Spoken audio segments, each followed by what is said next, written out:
and to the republic for which it stands, one nation, under God, indivisible, with liberty and justice for all. Okay. Thank you, everybody, for coming. I thought this thing would be full. Yeah, I was hoping. Yeah, me too. But some of us want to know what our taxes go for, and you can tell all your friends. Roll call. Gotta find where I'm at. Oh, no, I don't. We're just going to have discussion about There's property discussion taxes. right away. So do you want to move us to the front? Right now, If you feel so inclined, yes, Mayor, I figured you'd like to see the presentation. I would, and I don't want to turn around and do it. By all means. We're going to come join you.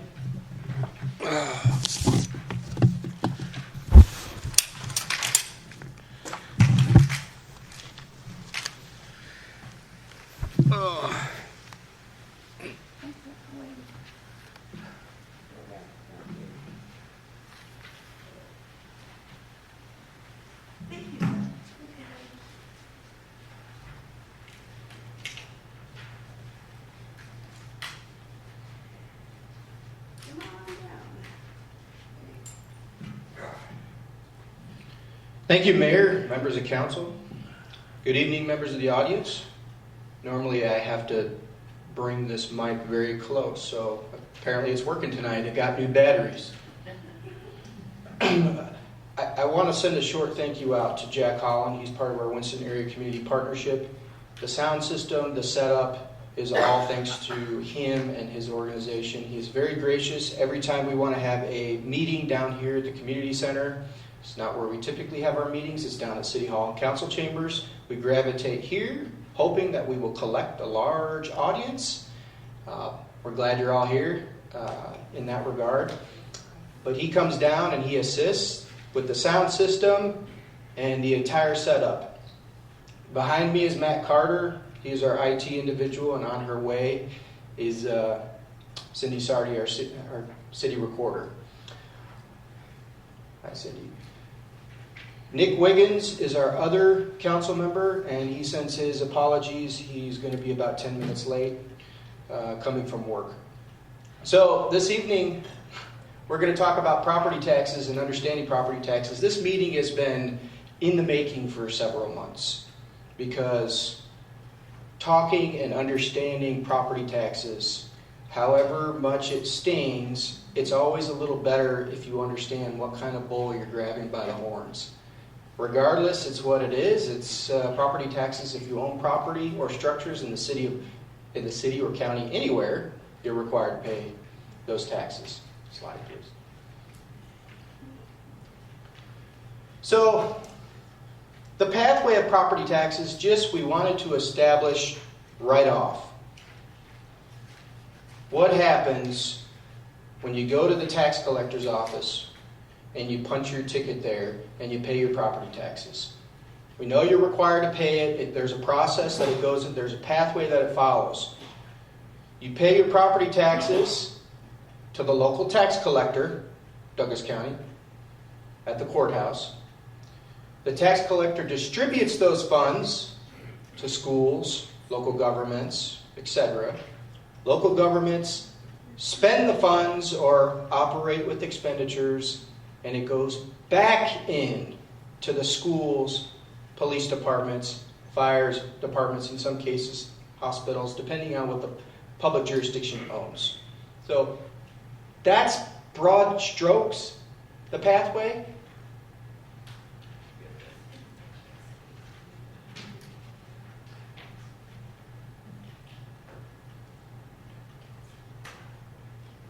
We couldn't read what was on the packets. Oh, Anyways, the letters are too a little small. bit better. a little better? A little bit better, yeah. Everyone see my laser? Yeah. I want to be able to tell you where I am. What?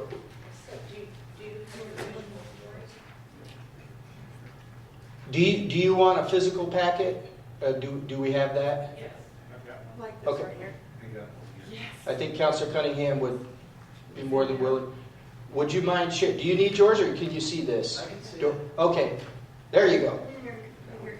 Okay. So, the pathway of your tax dollars. Broad strokes. Again, slide please. Everyone recognize maybe this.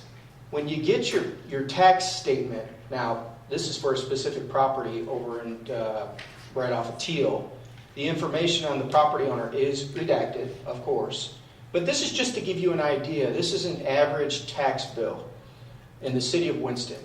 It's the top of it. You have some information on the bottom. But the relevant areas we want to look at are here. You'll notice you've got your governing body and identification of the tax year. But this is the important part here, right? This is what you're looking at because this shows how much you're paying to what discipline. You'll notice this area up here is the educational portion of your taxes. You've got the Umpqua Community College, you've got Douglas County ESD, which is the education district, and you got the Winston-Dillard School District. Then it moves on to your general government taxes, the city of Winston, Douglas County, the fire district, then you got the FFA or the 4-H club, which is the agricultural program in the county. Then you have the Winston Urban Renewal District, which is for the economic vitality of the city, the Central Business District. And then you have a special area down here. Now we could talk about each one of these if we feel inclined.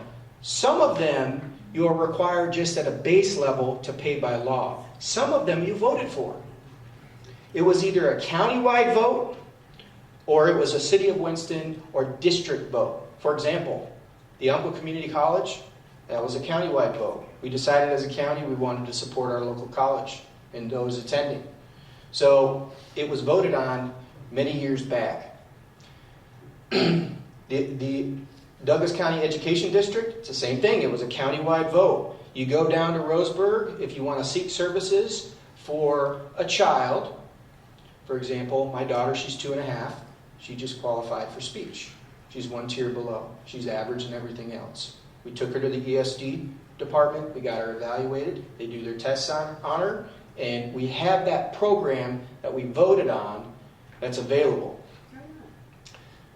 The Winston-Dillard School District, we talked about that. The FFA, we're in a county that has a lot of rural farm production and forest production. So we decided as a county to vote for the FFA, or Agricultural Club, to offer students those resources.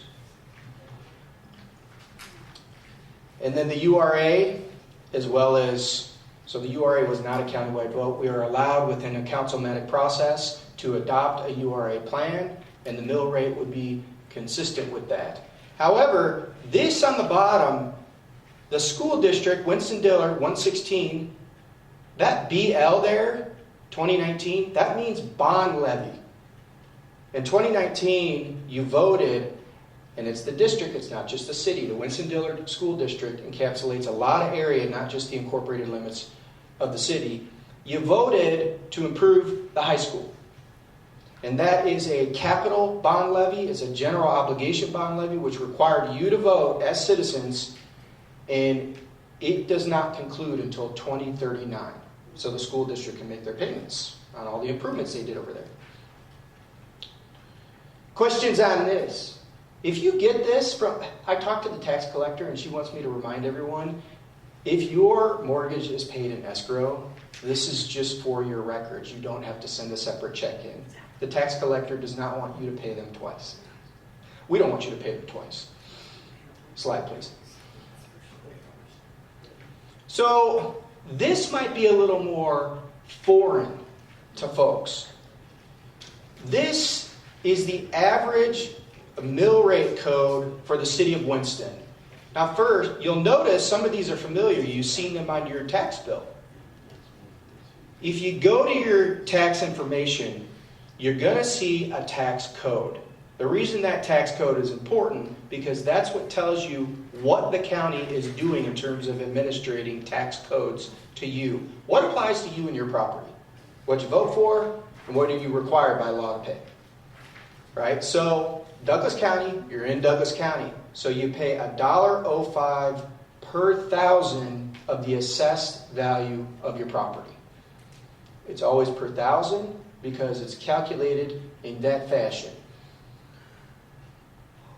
The mill rate is calculated in that fashion. So $1.05 per thousand of assessed value. We'll look at that a little more later. The city gets $4.04.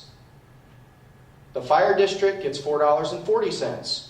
You're going to see some here that were zeroed out. That's because some years back you passed something, we passed something as citizens, and it flushed out. It's no longer relevant. We don't pay on it anymore. There was something in Looking Glass, Olalla. There's even a River Bend mill rate for a duration of time. No longer relevant. The 4-H or the FFA club, it's 56 cents per thousand. The Douglas County Education District, 50 cents per thousand. And then the Winston-Dillard School District, $4.16 plus another $1.16, putting them at $4.34 per thousand, which is a significant amount of the entire mill rate amount. The Umpqua Community College, 43 cents per thousand, and then the Winston Urban Renewal District, 80 cents per thousand, putting the average mill rate of $16.63 per thousand. Slide, please. So, the distribution is important.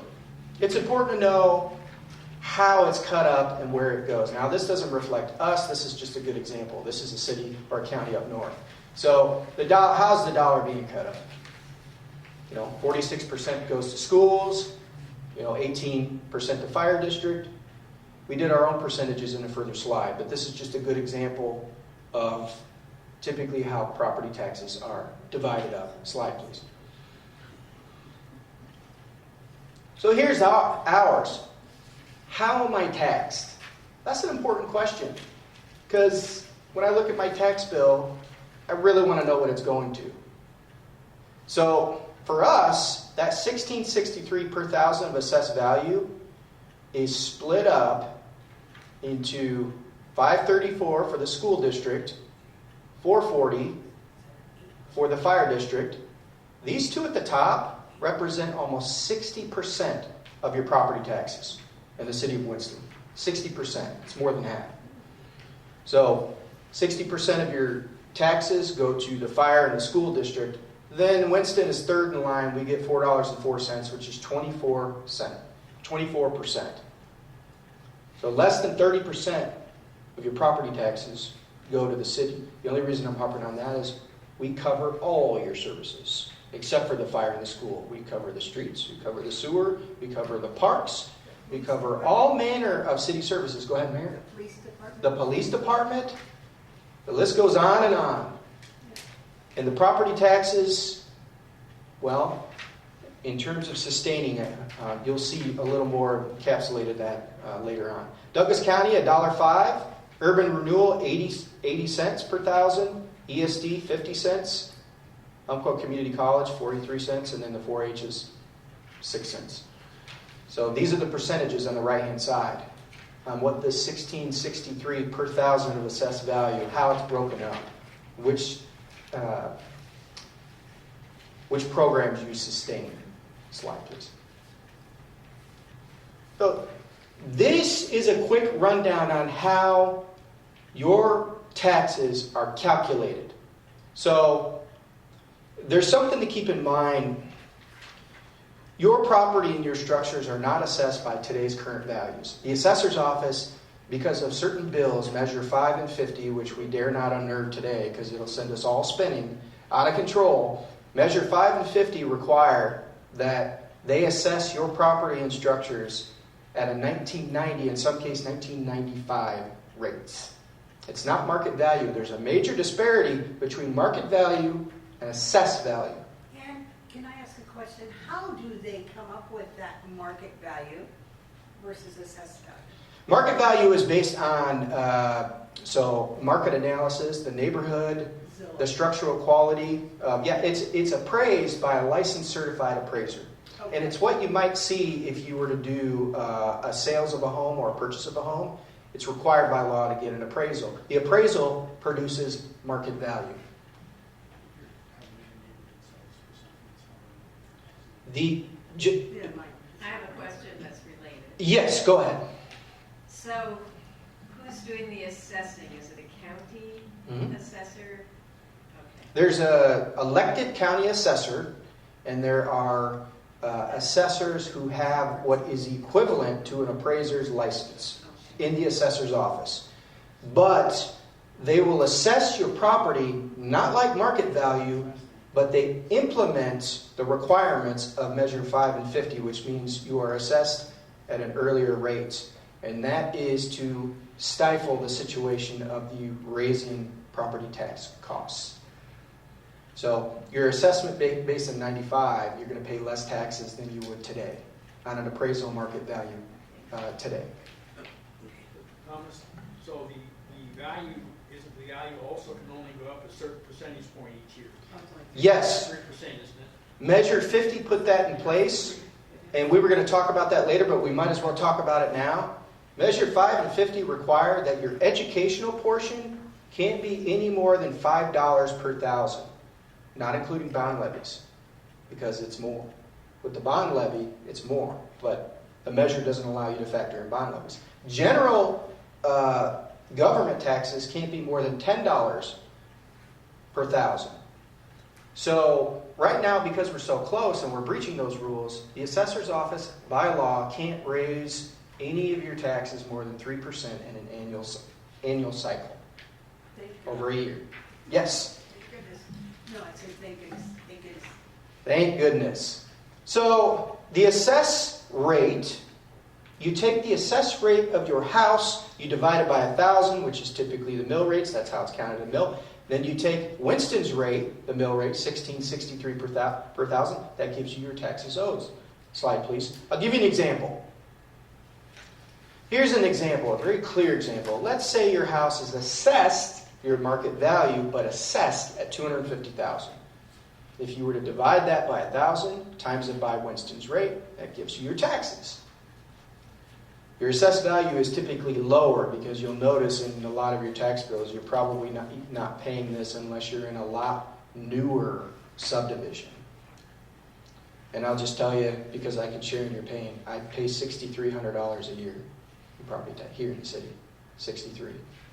So I'm standing here today sharing in your pain with property taxes, and I share that with you freely. It's a gut check. But go ahead. I don't know if you're going to mention this or not, but if you are a disabled veteran, you get a substantial credit on your taxes. And if you are, is it over 65, there is also something else that you get an adjustment to lower the taxes. Yes, indeed. There's programs there. And you can explore those programs with the assessor's office. They're very helpful. If you're eligible, they'll put you on that. It's a big break, and it's worthy to explore. You get, back up a second, you get a tax break if you're over 65? No, it resembles more or less, I think, of our senior low-income discount credit. I think it's somewhere along those lines. But the veterans program is there. If you served, the assessor's office is willing to acknowledge that and give you a break in that regard. And that is substantial. Go ahead. And 5 and 50 are those state? Mm-hmm. Okay. Yep, those were at the Oregon state level. Measure 5 and Measure 50, both of them went into place. And I want to give you a caveat. Normally with city jurisdictions, this isn't prevalent in Oregon, but in city jurisdictions and in county jurisdictions, you have the three-legged stool. You have fees, you have property taxes, and you have sales tax. We've never had that third leg of the stool. Why? Because sales tax in Oregon has went up for a vote 9 times. It has failed 9 times. And after 2 of those times that it failed, what came from it was the implementation of Measure 5 and 50 at the state level. So there's a lot of back history there. But if you start the sales tax, there's no way to stop it. There's no way to say 2% forever. That's California. Yeah. They might be a good example of a great many things. So whatever your assessed value is, and it's really easy to find. All you have to do is either go to the assessor's records, or we have a very powerful GIS tool. You click on your property, it sends you over to the assessor's website, and it gives you your real property, both your raw property and your structural development assessed tax. You take that number, that's how they arrive at their number. And in terms of quick and easy math. Next slide, please. So, how does Winston use property taxes? Right? Because I can tell you unequivocally, anybody that's been in the public industry, when we go out, if we're laying a new street down, if we're installing a new sewer, we usually get the comment somewhere along the lines of, I'm glad it's happening, I pay a lot of property taxes. That's fine, which I am glad. It usually stimulates a good conversation, and we're always happy to talk about it. That $4.04 per thousand really gets us about 1.4 million, 1.45 million. It costs about 2.9 million to run your police department. And it's a 24-hour schedule, and it's around-the-clock protection for the city. And the crime situation isn't exactly all the way perfect in the green.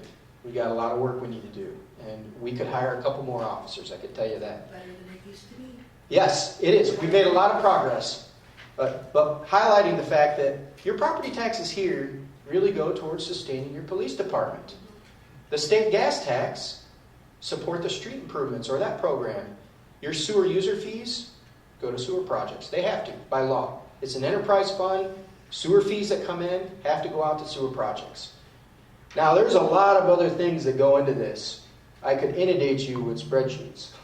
But, again, in a general sense, these revenues, this is what they're spent on.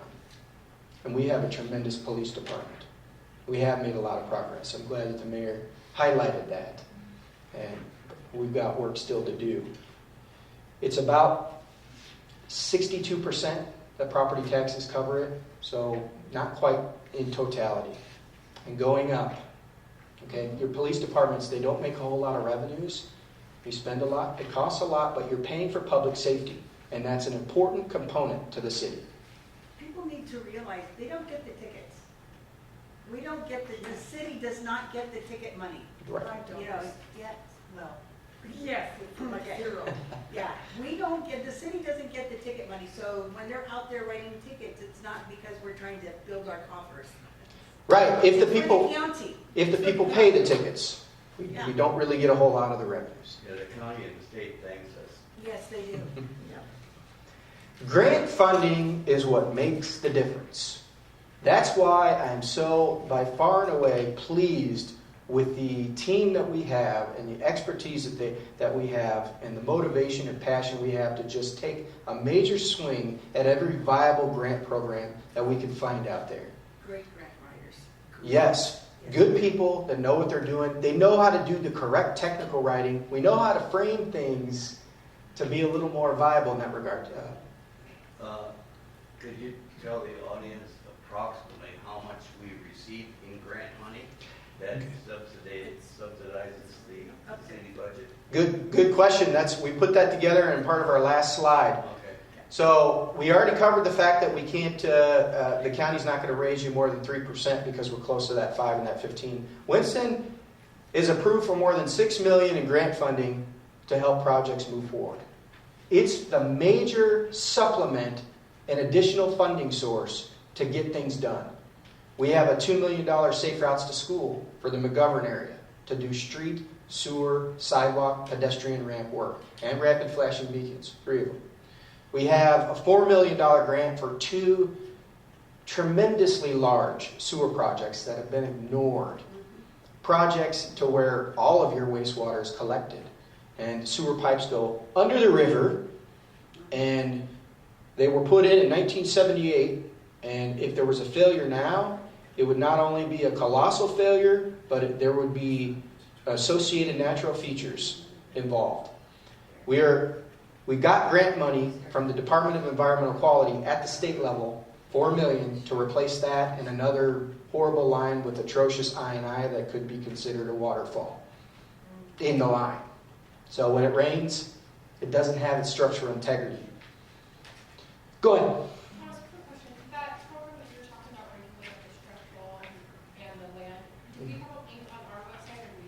Yes. We have a link on our website. It's available, our newly launched website that we're very proud of. It's on there. It's on our planning page, and it's on our regular, our general page there, available to you. If anyone has any questions on that, we'll help you navigate it. Really, really powerful tool. You can navigate anywhere over the city, and you can click on a property. It'll tell you the owner. It'll tell you the size. It'll tell you the tax information. So if you're wanting to vie for that type of tool, it's out there free of charge. It took a while On the to find it. webpage? Go ahead. I just wanted to put in a plug for the Winston Library, which the city supports, but which also applies for and is given a lot of grants to support the programs, especially for the kids. Yes, indeed. Thank you for that. A lot of our programs are kind of in the same wagon, where you have to resort to as much grant funding as you can muster.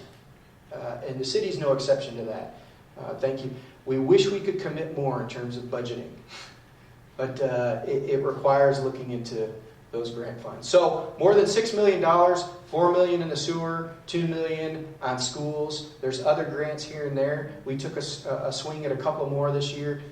We tried to get a grant for the community park restroom over here. That's really atrocious. The Oregon Parks and Rec Department did not give us that grant, but we keep trying. We got another grant from the state level for a Highway 42 sewer line. That's almost $1 million. So there is progress in that regard. But I guess the end takeaway is the property taxes.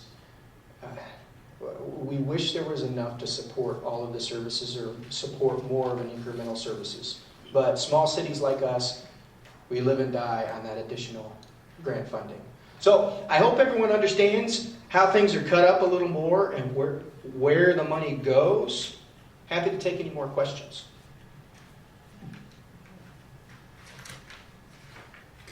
One thing you might want to talk about a little bit more is how our money is fenced. In other words, where we cannot spend it even though we like to place it someplace else.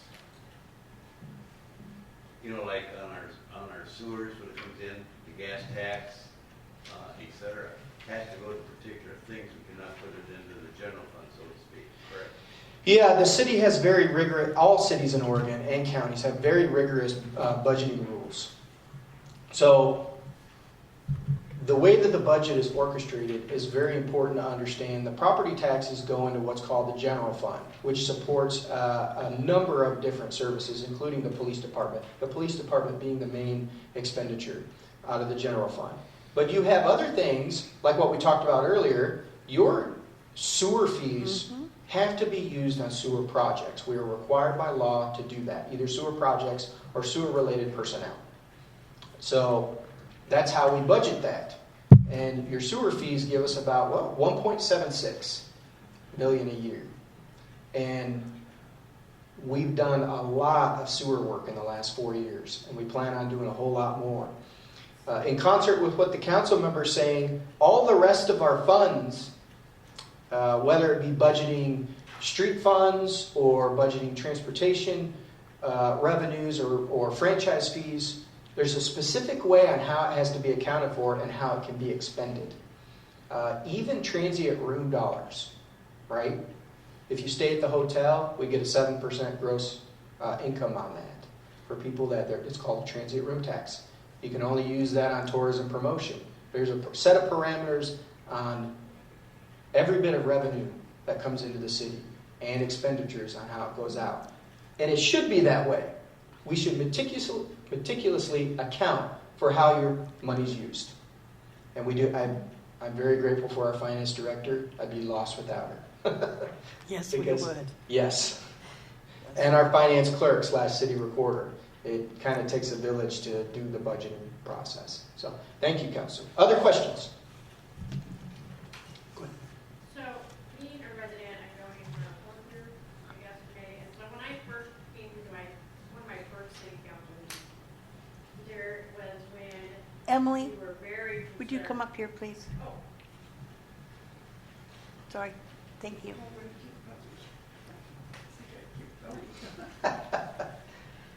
So when I came to one of my first council meeting about 3 years ago, I guess. And the big concern is the sewer in Winston and the sewer lines and keeping them fixed. So my question then,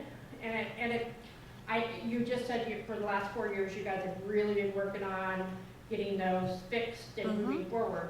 I guess as a resident that hopefully I'm here in 15 years, so let's say we get the whole city fixed. We're going to live in a little fantasy world for just a minute, you guys. Come with me, because I just want to go there. I don't ever want to be a tenant or an owner that gets up and has sewer coming out of her bathtub. Okay, I do property management. My tenants have to deal with it. It's gross.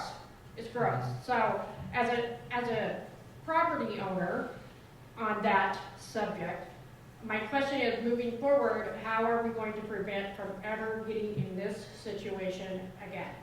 Because everybody wants to say, oh, well, it's the council people. Okay, so it didn't just happen when you started. It didn't just happen when she started. This was an ongoing problem, I feel, that is getting addressed, but how are we going to continue to address it? So we're not ever in this predicament again. That's my question. Thank you, Emily. I appreciate that. And I'd like to say peripherally to that I'm very grateful for our current council and previous councils, because they started asking that question some years back. How do we get out of this hot water? And how do we stay out of it? Right? We have a majority of the eastern side of the city and quite a bit of the western side of the city to where we've got red lines. They're either on the way of failing or they could fail at any time. Now, we don't have any knowledge of one that's currently failed backing up. The last one was on Oak Street, and we had to bring emergency services out there. We had to do bypass pumping. We had to do just the whole nine. That's something you don't typically know that you're going to have to expend in your budget. So the answer and the solution is to know the problem. Number one, knowing the problem means what's down there. Council, in good conscience, at the recommendation of Public Works, approved the purchasing of a CCT system. What that is that's a camera system that goes down into sewer pipes and inspects their condition. Now, every year the Public Works did more and more inspections. It just raised the amount of money we're going to have to spend in the future because we know more. That one's bad. Okay, that one's bad. We got roots galore in there. There's a manhole just falling apart, crumbling. So knowing the problem is number one. Where are the bad ones? How bad are they? Which are the ones that we need to do in the next 5 years? Once we gathered that data, we had our engineer pull together a capital improvement program and a rate study. So that allows us to plan every 5 years, what's the emergency room ones? Where's the ones that we need to submit by severity first? Which ones are the heart conditions and the strokes and those types of things? So we know that now. We have our plan in place. We have a map that illustrates where the bad ones are. And the process now is you just keep carving away at them. You keep financing every bit of what you can into replacing the bad ones. And you redo your capital improvement program that's supposed to be good for 5 years. You relook at it every year. You start whacking away at some. You add new ones in that are going to fall on that list. Go ahead. Just two quick things. You mentioned, about backup. If I remember correctly, correct me if I'm mistaken, there is a mechanism, like for instance at my house, that has a backup flow system. That if something goes like what you mentioned, it would not allow it to come back into the house. Those are non-newer houses. That's on water, not on sewer, right? No, You it's can on get it on sewer. It's on sewer, but it's on the newer homes. It's not on. You can have a old ones. backflow device. Yeah. There's really all of your utilities. Go ahead. And the other thing is that the city has sponsored is for broken water lines, broken sewer lines that goes from your house to the street, and it is minimal per year for both of them. It runs about maybe $160 a year. But what it does is that if, for instance, if broken my line and my sewer line went underneath my driveway, that's expensive, right? Well, they cover all the charge, and there's no deductible on it. Who's this through? Service line warranty. service line warranty. Oh, really? And what we have done with that, the city sponsored it, so you get a discount on the service. Okay, but I thought those would be two things that you might like to know about, especially with the flowback where be prevented.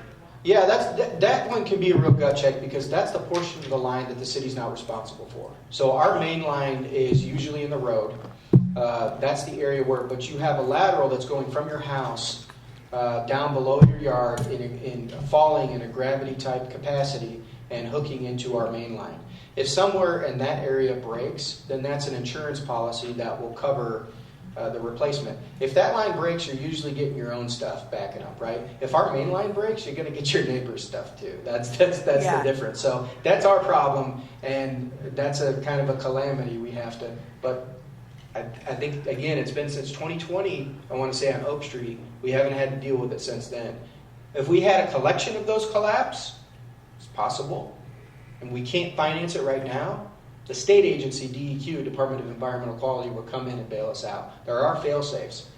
However, we've been taking proactive measures, even with the increases, so that we can finance and be preventative instead of reactionary. The city wants to be preventative. We don't want to have a state agency bail us out. It's been known to happen. And then they end up looking at our financials and raising our rates by their own volition, which they have it in their purview to do. So we've tried to be very collective and calculated on this, and the council has made systematic decisions to get ahead of these issues. Go ahead. I'm sorry, that's called service line what? Service line warranty. Warranty, okay. And Where do you get a hold of them? that, it's on the website. I have one at home, I don't. I'll just go on the website. Oh, okay. On the city's website, or the city's website. Yep. Oh, Call down City Hall. We can help if you okay. need more information on that. I will. How old was the sewer system? Do you know when it was? No. Boy, howdy! Isn't that the question? 1940. Well, you have a faction of sewer lines that are of a different age. We had a slew of them go in the 50s and 60s. That's what I In would early 70s, and they're concrete or asbestos concrete. That's when asbestos was big. It was just a huge thing. And they were making, it was amazing at the time. They just loved it. They were making concrete or sewer lines out of them. And those are the ones that are just holes in the ground now. That our public works superintendent and the crew. I want to recognize Shiloh over here. He puts the cameras down the sewer system over there. Wait for us. This is an unsung Hi, hero Shiloh. over here. He works for public works, so it's prudent to recognize him. Him and his partner, they bring their van out there. They send the camera down through, and it gives us more data so we know where we are. But I think it's probably seeing those is probably more of a trigger for him at Public Works than any of us, because they're upfront and personal with it. Yeah. Yes, they are. Indeed. So thank you, Shiloh. Thank you for what you do. Yeah, the oak line that you were talking about, that is one of those lines that you're referring to, the AC asbestos concrete line Yeah. that did crumble and collapse. Yes, unfortunately. And the city had to pony up $120,000 that we didn't budget. I think it was a little more than that, but in that range. Other questions? This is a good discussion. Thomas, didn't Andy say, didn't Andy say at one of our meetings that he had identified up to $22 million of sewer line repair that need to be done, that could be done if we had the money, but we Don't yet. basically do $2 to $3 million a year to look. Yeah, so I want to use your number, Counselor. I really do. But when our rate study came in and our engineer looked at everything, that number shot up to $29 million. And we don't know how much in the wastewater plant. It's not unheard of for cities to be in this position, especially when our city was incorporated and when we came together and as a city. So those sewer lines just began getting put in, and no one looked at them since. And here we are. We're dealing with the collateral damage of that. So $29 million and change, that's what we know of right now. Might be more, maybe a little less. I hope it's less.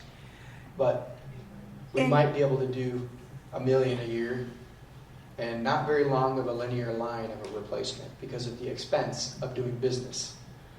Is it also a usual thing that if you dig up a sewer line, you have to repair the street after the sewer? Yes. That's right. We can't just leave the street undone. So when we plan for a street project, if there's a surface, we've got to put that back. And usually we try to go after ones that have bad both, right? It's a bad sewer. We got to carve it up anyway. We got to put it back.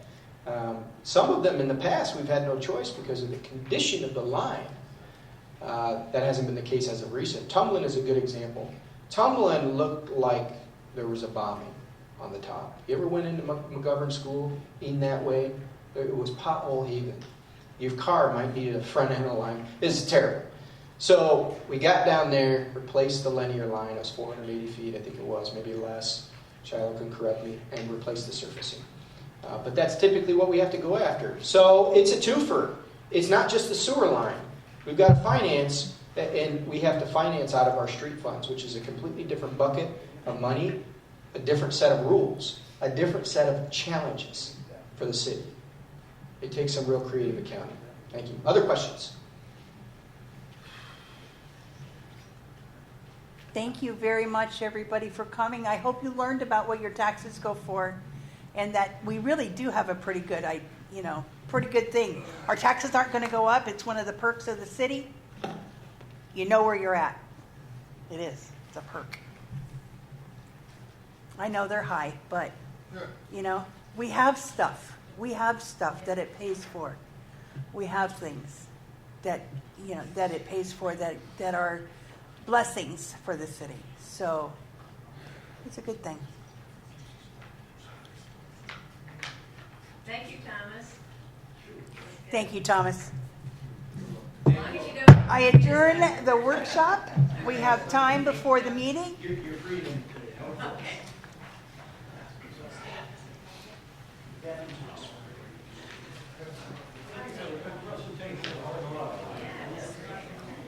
Thomas, turn those on. Workshop adjourned 6:10.